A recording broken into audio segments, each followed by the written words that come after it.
शर्मा। नमस्कार दोस्तों, मैं हूं सुरजीत श्यामल। आप देख रहे हैं वर्कर वॉइस डॉट इन। दोस्तों, सभी प्राइवेट कर्मचारियों के लिए बहुत ही महत्वपूर्ण जानकारी लेकर के आया हूं। आपको बता दूं कि अलग अलग न्यूज़ पोर्टल के माध्यम से, अलग अलग मीडिया के माध्यम से आपको जानकारी मिली होगी कि पीएफ सैलरी लिमिट आपकी बढ़ने वाली है, जिसके तहत आपको बताया जा रहा है कि आपका पीएफ सैलरी लिमिट 15,000 से बढ़कर के 30,000 रुपया तक हो जाएगा। जिसके बाद हमारे पास लगातार सवाल आ रहा है कि इसके बाद आपके सैलरी पे क्या असर पड़ेगा, आपके इन हैंड सैलरी का क्या होगा और साथ ही आपके पॉकेट पे कितना बोझ बढ़ेगा। इन सारी बातों की न केवल आपको जानकारी दूंगा, बल्कि आपको ये भी बताऊंगा कि ये जो 15,000 पीएफ सैलरी लिमिट क्या है, अचानक से इसके बढ़ने की बात क्यों आ रही है और अलग अलग न्यूज़ के द्वारा जो बताया जा रहा है उससे आपको क्या सही जानकारी मिल पा रही है या नहीं मिल पा रही है। तो आइए हम इसको स्टेप बाय स्टेप करके जानते हैं। दोस्तों, आपको बता दूं कि आपका पीएफ का जो सैलरी लिमिट है 15,000 रुपया है और पिछले 11 साल से ज्यों का त्यों बना हुआ है। इसके बाद हाल ही में यानी कि इसी हफ्ते इसको बढ़ने की बात आई है और ये 15,000 से बढ़ करके अलग अलग न्यूज़ पोर्टल के माध्यम से ये जानकारी मिल रही है कि ईपीएफओ के द्वारा इसको 30,000 रुपया किया जा सकता है। जिससे स्वाभाविक है कि सारे प्राइवेट कर्मचारी ये जानना चाहते हैं कि इससे इनको क्या फ़ायदा मिलेगा और आज इसी के बारे में आपको बताने जा रहा हूँ। ये जो आपका पीएफ सैलरी लिमिट बढ़ने वाला है, इसमें सरकार का कोई भी रोल नहीं है। अभी एक माननीय सुप्रीम कोर्ट का आदेश आया है जिसके तहत सरकार को 4 महीने का समय दिया गया है।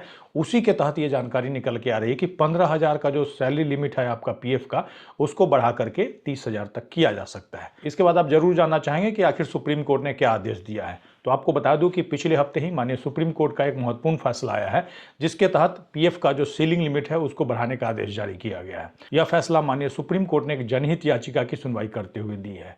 याचिकाकर्ता के तरफ से माननीय सुप्रीम कोर्ट को यह बताया गया कि पिछले 11 साल से ये जो पीएफ का सैलरी लिमिट है 15,000 रुपया बना हुआ है, जिससे बहुत सारे कर्मचारियों को न केवल नुकसान हो रहा है बल्कि उस पीएफ के लाभ लेने से वंचित हो चुके हैं।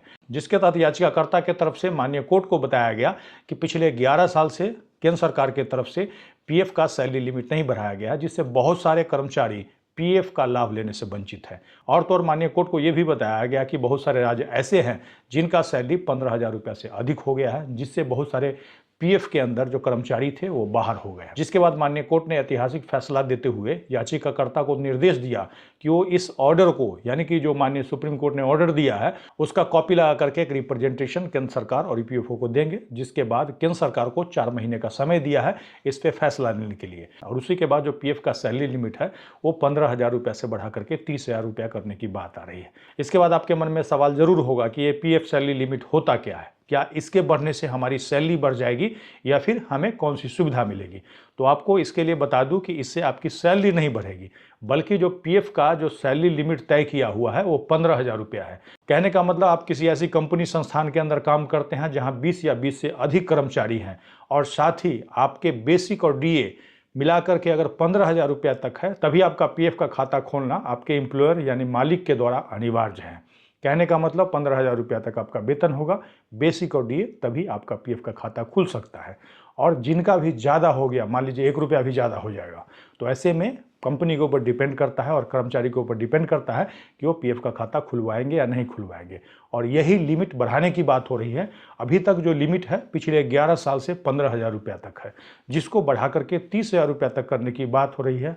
आपको बता दें कि केंद्र सरकार का जो सेंट्रल स्फीयर है उसका अगर न्यूनतम वेतन देखिएगा तो 29,000 के आसपास है। दिल्ली सरकार का देखिएगा वो भी 15,000 से ज़्यादा है। और भी बहुत सारे स्टेट हैं जहां 15,000 रुपये से ज़्यादा बेसिक और डीए, कहने का मतलब न्यूनतम वेतन है। तो जिनका भी ज़्यादा हो जाता है वो पीएफ से बाहर हो जाते हैं।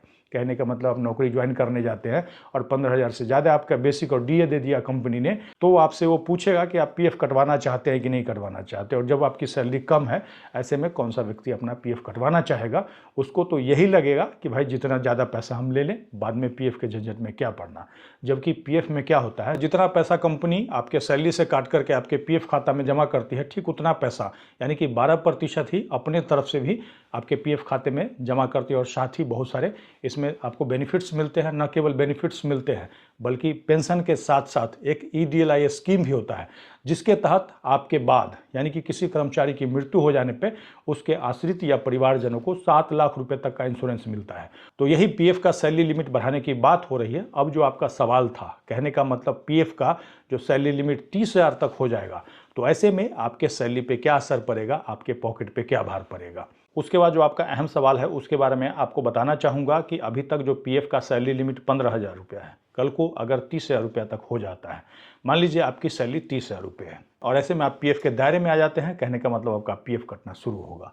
अब मान लीजिए 15,000 रुपये तक का जो लिमिट है वो 30,000 अगर कर दिया जाता है, तो ऐसे में बेसिक और डीए आपका 30,000 है तो आपका पीएफ का पैसा कटेगा। तो ऐसे में आपके बेसिक और डीए यानी कि 30,000 रुपये का 12% आपके सैलरी से काट करके आपका एम्प्लॉयर आपके पीएफ के खाते में जमा करेगा। कहने का मतलब 3600 रुपया का आपको असर पड़ेगा। कहने का मतलब 3600 रुपया आपको कम मिलना इन हैंड सैलरी में दिखना शुरू हो जाएगा, लेकिन इससे आपको फ़ायदा मिलेगा।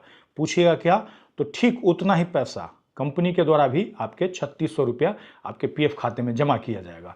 कहने का मतलब जहां 30,000 रुपया आपको इन हैंड के रूप में मिल रहा था, 3600 रुपया माइनस हो जाएगा और 3600 फिर प्लस हो जाएगा, तो आपका जो ग्रॉस सैलरी है वो देखिएगा तो 3600 रुपया बढ़ जाएगा। तो इससे फ़ायदा आपको ये हो गया कि 36 को अगर डबल कीजिएगा तो 7200 रुपया आपके ग्रॉस में ऐड हो गया, क्योंकि पीएफ का जो पैसा होता है वो आप ही के लिए होता है और वो लॉन्ग टर्म इन्वेस्टमेंट है। कहने का मतलब लंबे समय के लिए आप पैसा जमा करते हैं तो धीरे धीरे उसमें चक्रवृद्धि ब्याज मिलता है और बाकी जो एफडी वगैरह करते हैं उससे अधिक मात्रा में आपको ब्याज मिलेगा, जिससे कल को आने वाले समय में या कभी ऐसा ज़रूरत पड़ जाए उस समय में वो पैसा आपका काम आएगा।